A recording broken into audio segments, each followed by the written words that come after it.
নলবাৰীৰ মুকালমুৱাত নিচাযুক্ত দ্ৰব্য ছটিয়াই হাত ভৰি বান্ধি সংঘটিত কৰিলে ডকাইতি কাণ্ড।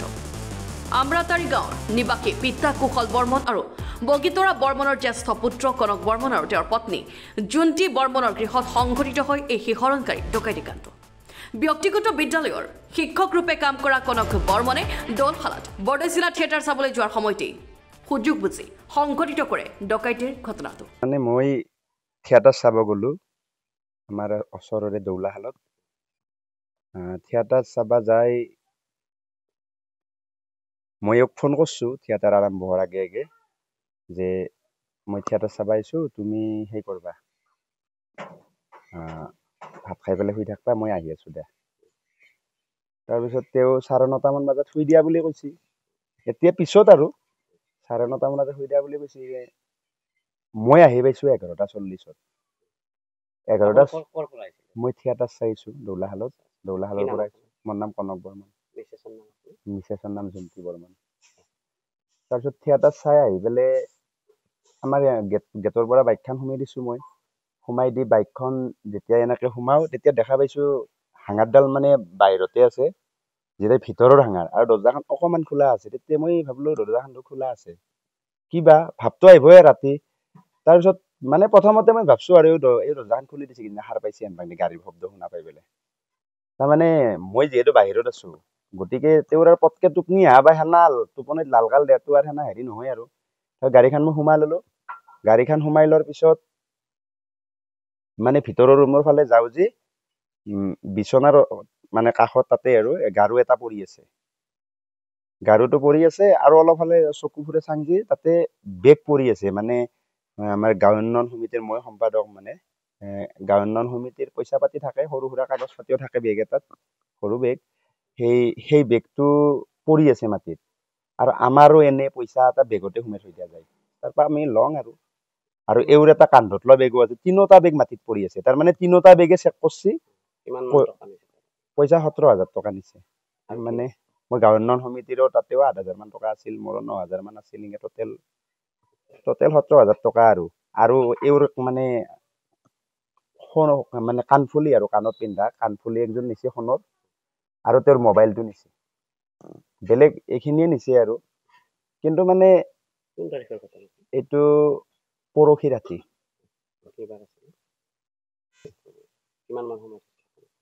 ঘটনাটো মানে কি, এতিয়া চাওক, মই টিউচন কৰোঁ। মই ঘৰৰ পৰা 4টা বজাত টিউচন কৰিব ওলাই গৈছোঁ। টিউচন কৰি উঠি মই ঘৰত অহা নাই। মই প্ৰাইভেট স্কুলত শিক্ষকতা কৰোঁ।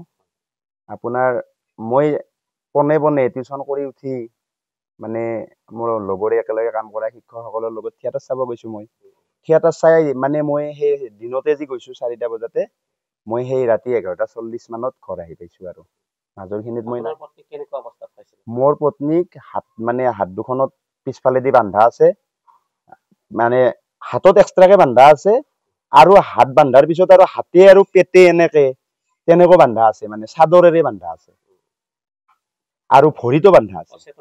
অচেতন অৱস্থাত মানে বিচনাত পৰি আছিল, মুখখন তলমুৱা কৰি পেলাই, গাৰুৰ ওপৰত মুখখন তলমুৱা হৈ মই আহি পেলাই তেওঁক ঢকিয়াই মাতি আছো। 3বাৰ মান মাতিছো, তেওঁ মাত দিয়া নাই। তেতিয়া মোৰ ভয় লাগিছে। মানে মই যে পইচাও হেৰাইছে সেইটো মই দেখা পাই মোৰ অলপ মানে বেয়া লাগছে, কিন্তু এওঁক যেতিয়া দেখা পাইছো তেতিয়া মোৰ আৰু বেছি ভয় লাগছে। মানে মই ভাবিলো কোনোবাই মাৰি থৈ গ'ল নেকি। মই লগে লগে তেনেকে নিৰ্দিষ্টকে কাকো জনা নাই, কিন্তু মই আটা পাৰি দিছো ভয়তে। মই মানে মা বুলি কৈছো, আৰু অ মা মমিৰ কিবা হৈছে, মই চেচ যাম, মই মৰলো, আৰু মই শেষ যাম, মই বাচি থাকিব পাৰবা নহয়। আৰু মানে মই মোৰ ছোৱালী দুজনীও তেওঁৰ লগতে শুই আছে, একেখন বিচনাতে শুই আছে। মই আহি পোৱাৰ পিছত মাকক মাতাৰ পিছতহে তেওঁলোকে শাৰী পাই উঠি গৈছে এনেকে। কিন্তু মানে তেওঁলোকে গম নাপায় একো।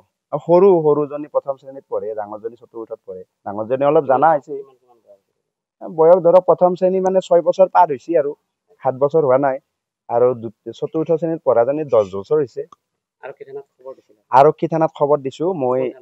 মই মুকালমুৱা থানাতো গৈছো, দৌলাশাল আউটপোষ্টতো গৈছো। মানে দৌলাশালৰ ICO আহিছে, দৌলাশালৰ বেলেগ অফিচাৰো আহিছে, মুকালমুৱাৰ পৰাও অফিচাৰে নিজে আহিছে। মই মুকালমুৱা থানাৰ অফিচাৰক ধন্যবাদ দিছো। মানে মই খবৰ দিয়াৰ লগে লগে ইয়াতে উপস্থিত হৈছে। মই তেখেতসকলক ধন্যবাদ দিছোঁ। তদন্ত প্ৰক্ৰিয়া তেখেতসকলে ত্বৰান্বিত কৰিম বুলি কথা দিছে আৰু মানে এই মানে কেছটো উলিয়াই দিম বুলি কৈছে।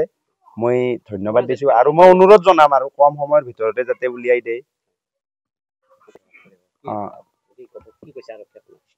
আৰক্ষী মোবাইল নিলে কি হয়, তদন্তৰ খাতিৰত হয়তো সকলো কথা আমাক কোৱা নাই, কিন্তু আমাক এটা কথাই কৈছে, উলিয়াই দিম বুলি কৈছে চিন্তা কৰিব নালাগে, আমি উলিয়াই দিম আৰু এনেকে কৈছে। আমাৰ ইয়াত এনে আগতে চলিছিল, আজি ধৰক 2-2.5 বছৰ ধৰি ভিডিপিত ৰাতি ডিউটি নাথাকে। পুলিচ পেট্ৰলিং চলে নেকি? পুলিচৰ গাড়ী পায় নেকি? পুলিচ পেট্ৰলিং বহুদিনৰ মূৰত কেতিয়াবা এখন পাওঁ, কিন্তু ধৰক অহা সময়ত ময়ো নাপাব, মই নাথাকিব, ধৰক মই মুখামুখি নহ'ব পাৰোঁ, কিন্তু কেতিয়াবা পাওঁ বহুদিনৰ মূৰত। আৰু নিয়মিতভাৱে ধৰক তেনেকে মইতো আৰু চব সময়তে ৰাস্তাত নাথাকো, কেতিয়াবা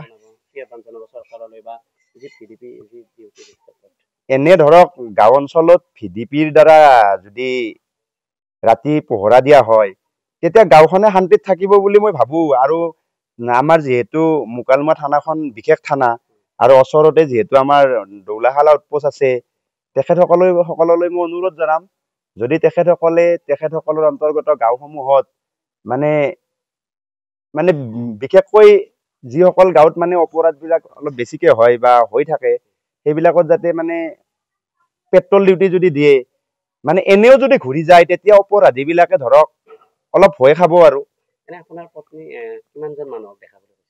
মোৰ পত্নীয়ে খোৱাৰ পিছত তেখেতে গম নাপায় বুলি কৈছে, একো গম নাপায়। তেখেতে আক্ৰমণ কৰাও গম নাপায়, তেখেত যে বান্ধি থৈ দিছে এইটো গম নাপায়। মই আহি পেলাই তেখেত মানে তেওঁক 3-4 বাৰ মাত দিয়াৰ পিছতো তেওঁ মানে একো এটা সাৰি পোৱা নাই। মই ভয় খাই গলো। তাৰপিছত 3-4 বাৰ মাতি আৰু মই যেতিয়া আটা পাৰি পেলাই আকৌ মাতিছো, তেতিয়াহে তেওঁ সাৰ পাইছে। কিবা মেডিচিন ইউজ কৰিছে বুলি কৰিছেই, তাৰমানে নহলে এনেকুৱা টোপনি আহিব নোৱাৰে নহয়, চকুৱে মেলিব পৰা নাই, একো গমেই নাপায়। মানে আমাৰ বাঁহৰ দৰ্জা, যিহেতু দৰ্জাৰ হেঙাৰডাল কাটি দিছে, ৰছীডাল মানে এনেকুৱা দৰ্জাত এনেকুৱা চাউনো নহয় বিশেষ, হলে হয়তো ধৰক টোপনিতে যদি কিবা মেডিচিন দিব পাৰে। এইবিলাকৰ ওপৰত আমাৰ ইমান নলেজো নাই। আৰক্ষীৰ অনুসন্ধান চলিছে, আৰক্ষীয়ে স্নিফাৰ ডগ অহা নাই, কিন্তু মানে আৰক্ষীয়ে যিখিনি ভূমিকা পালন কৰিছে মই সন্তুষ্ট। আমাৰ এইখিনি আমৰাততাৰী, নলবাৰী ডিষ্ট্ৰিক্ট, সমষ্টি বৰক্ষেত্ৰী।